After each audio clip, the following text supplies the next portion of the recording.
Welcome to Without a Doubt, the podcast where we explore the transformative journey of breaking cycles and embracing our truest self. I'm Mad, a cycle breaker, freelancer, and a sprinkle of reality. Each week, we dive into conversations that challenge conventional thinking and inspire personal growth.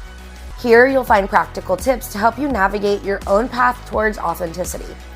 Whether you're looking to overcome limiting beliefs, create meaningful change in your own life, or simply live more authentically, you're in the right place. So get ready to break the cycles that are holding you back and start living a life that is truly reflecting who you are meant to be. There's this whole movement on grounding, ice baths, infrared light, blah, blah, blah. Name some other things like that, whatever. Whatever modern day traps have you fallen into thinking maybe this is something that I too need to do to bring me back to myself. I need this self-care routine. But let's just jump into the idea that you were already born to do the shit that we are already doing. You are probably already doing these things or a version of these things that they want you to buy into. The great, beautiful Mother Earth has already given us these amazing natural elements that we are meant to use for our own consumption and, of course, in moderation. Grounding is one of these real basic ideas that's floating around on the interwebs. Grounding yourself to the earth. Feel it between your toes.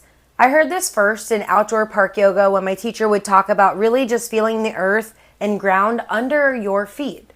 We practice barefoot and you could just gently sway side to side, feel out the weight that's underneath your toes, your heels, the balls of your feet, and it really showed me how much I really do feel within and underneath. Think of it when you go to the beach and the sand is beneath and in between your toes. That is the grounding feeling. Truth be told, I am a barefoot girly. Admittingly, I walk to the neighborhood dumpster barefoot without shoes. I take my garbage and plant debris over there willingly barefoot. I garden barefoot. I walk to my car barefoot. My feet even have a slightly dirty tint to the bottom of them from years of training them with this so-called grounding. I was born on the streets of Miami. I was born to a barefoot mom, and I even love to just be barefoot. It's a constant grounding thing I do. Even if I'm not on the rich, cold soil, we can constantly ground, partake in grounding, and we are already doing these things. You don't have to make it fucking weird. You don't have to go out and walk around barefoot in your neighbor's grass. I just think you need to think about good times you can ground. My favorite time to ground, I think about a grounding time is when I'm at the music festivals. Live music, sunshine, soft green grass. I'm talking about that up north soft green grass, the golf grass. You know, the grass you want to roll in like a little moo-moo cow. Grounding is something that we already do. It's something we've actually always done as humans, and we probably aren't even noticing because, once again, we're not living in the present. If you're actively taking time out to ground, yeah, you do it. You've been grounding. It is a noted action that you have got it done versus grounding unintentionally. Both absolutely carry value in living at how we feel, but nature is what is providing that to us. And that is how we can actually reconnect to our center. It's like feeling the sun on our face. Being from the sunshine state, I always say I thrive under sunlight. I'm like a little iguana. The sun has a way of truly brightening up a day for me. Maybe that even is true for you. Exposure to sunlight is thought to actually increase the brain's release of your hormones called serotonin. That serotonin is associated with boosting your mood and helping us to actually feel calmer and more focused. Not only is the sun just healing for our mood, it helps with vitamin D, and it's been known to lower blood pressure. When sunlight hits our skin, our body releases something called nitric oxide into our blood. That compound brings down our blood pressure, and that improves our heart health. Maintaining healthy blood pressure can actually reduce our risks of cardiac disease, strokes, and having feelings of relaxation may actually bring up your happiness. Have you ever heard of infrared light? Hello, fake sunshine, another one of those contraptions that has us feeling like we need to buy it. This red infrared light can actually be a supportive tool for busy humans, though. It doesn't actually provide vitamin D, but it does have other perks. It helps with cell regeneration. But I do think that we're getting so lost in consumerism that we're buying all of these quick fixes and tools that we think are going to solve every problem. Save your money and take a 15-minute sunshine break outside, put a hat on, cover your face, and go for the damn walk. The sun can cause UV damage, obviously sunburn and other things, but sunshine and sun are crucial for vitamin production and a healthier lifestyle. Red light therapy should basically be used in conjunction, not as 100% substitute. I just think we're always looking for something to replace the current things with. We have earth and every natural element here. Another deep example on like these consumeristic things are ice baths in these tubs. People are buying deep freezers. We're plunging into these things. Back in time, people would just plunge into the rivers. They would swim in the cold waters, well, because they needed to take a bath. But now we're loading up on plastic ice baths. We're using processed ice in plastic bags and then submerging ourselves in 10 minutes of misery.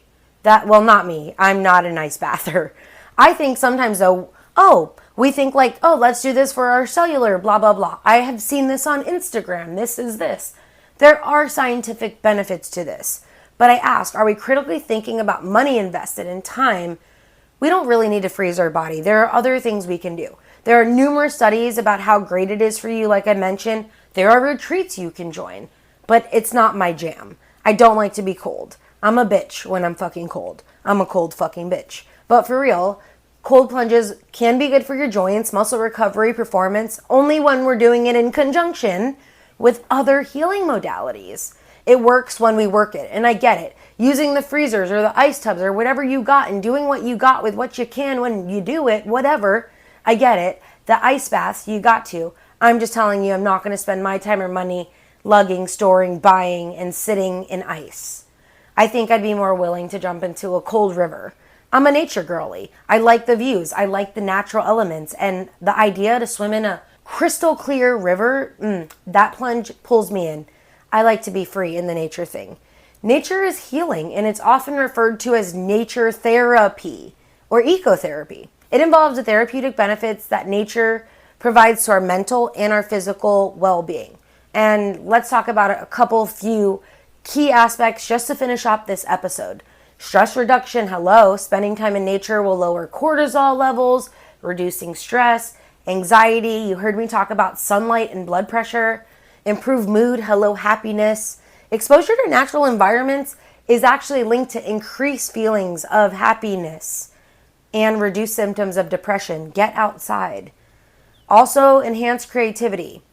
Nature will undoubtedly boost creativity and your problem-solving abilities. It's a mental reset. It gives you the time to restructure and fix the foundations and the cracks. It also has great physical health benefits. Just getting outside, a walk is so good for cardiovascular health, boosting your immune system, and just promoting your overall fitness. And also, we talked about the present now, power of now, mindfulness. Being in nature really encourages that. Truthfully, if you get into the mountains, you have no cell service, you are forced to be in nature, submerged in that shit. It makes us more present. It makes us focused here, connecting us to our surroundings. Take a nature walk. Really decompress from technology. The social connection that we have to technology is like a web. We are trapped. Bring your friends out for a walk. Go for a walk and talk. Do related activities that can actually foster a better community or strengthen your own social bonds. Nature is truly a powerful antidote for the stresses of today's modern life. It offers a space for rejuvenation and healing. Nature is an endless place of love, sunshine, brightness, water, rain, wind, and magic. It's one of the most underrated modalities of soul healing. Not just soul, but there are even plants and herbs that have healing elements and cures. There are places that have spiritual capacities and energies. Nature was not meant to be replicated. It was meant to be enjoyed, valued, seen. It was meant to cure us humans, animals, and everything of the impurities. It literally is like nature is like a river just filtering through as it goes on. Nature is just honestly unbelievable. When we were hiking through Pisgah National Forest in North Carolina, it's amazing how vast everything is and how small you can feel. As we were walking through Congaree National Park, the trees were massive, 100 feet tall in the air, meters, story buildings. I don't freaking even remember how tall, but so tall you couldn't even see the treetops. It makes you feel like a tiny particle on this planet. Yet, how freaking cool that we make up this planet. It's like the rivers, they filter out the yuck. That is what nature is meant to do for us. It filters out the yuck. It helps us find the yum, the yes, and the life we've been looking for. We have been intoxicated with quick fixes and consumerism. We've made it more accessible with plastic lights and fake copies of the natural magic. Use the tools you need to help better survive this human life, but don't cut out the natural healings we already have around us.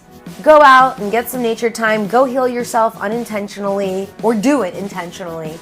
You deserve it for yourself because you are without a doubt a badass. XOXO, your girl Mad. I will see you next Wednesday. This podcast is produced, edited, topicked, all of the above by your girl Mad. I do it all here. So if you've got any ideas, topic ideas, shoot them my way on Instagram or at itsyourgirlmad@gmail.com. Hey, and by the way, if you love this podcast, let me remind you that you sharing this is one of the greatest ways to help my podcast just grow. If you don't already follow this, hit the follow button, give it a rating, do something with this that can help this go from where I am now to somewhere greater.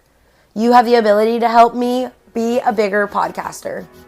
I love you for being here, and you can always find me on YouTube, Instagram, or anywhere you listen to your podcasts. See you around and catch you next time. Bye.